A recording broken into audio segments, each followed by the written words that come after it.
that he was not remorseful. He had no shock in his face, which is another point in this case that needs to be investigated. Okay.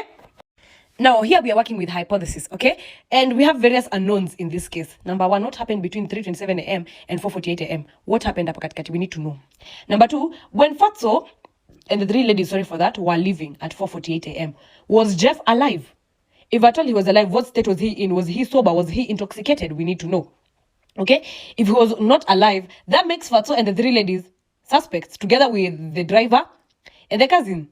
So it means all of them are involved in the case. That is, if at all, Jeff was dead by the time Fatso and the three ladies were leaving. Okay? Now, let's continue. If at all Jeff was alive when Fatso and the three ladies were leaving, what happened in these 52 minutes between Jeff, the driver, and the cousin? Okay? What happened hapa katikati? Now, at 5:40 a.m., what was it that the cousin and the driver were looking around for? Okay? Why were they looking around? Why did the cousin open a toilet?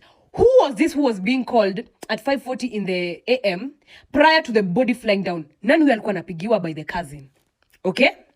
That is a hypothesis we also need, that needs to be tested more or less. The truth needs to come out, okay? Now, at 5:47 a.m., we see the body flying down. From the reports given from the management of the apartment complex, no window was open at that time. So, how fast did they manage to fly the body down and close the window? Okay? Number two, pants to knees. Is this a case of sodomy that we don't know? Was Jeff sodomized before he died?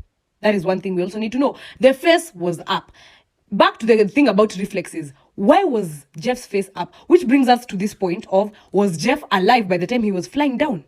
Moving on swiftly, let's go to 5:49 in the a.m., okay? 5:49 in the a.m., the cousin and the driver live stream, which is clearly an alibi, okay? If at all it was a case of suicide, you want to tell me there was no noise?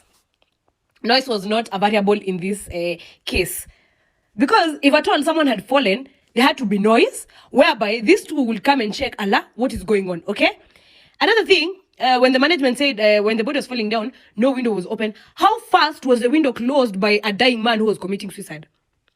So there's a point I did not add. At 6 a.m., the management of the apartment complex came knocking around people's doors, inquiring about the situation, okay? I want you to keep in mind these people were live streaming at 5:49 in the a.m. So by the time these people were knocking the door at 6 a.m., the cousin and the driver were dead asleep. People who were live streaming 11 minutes ago. Okay.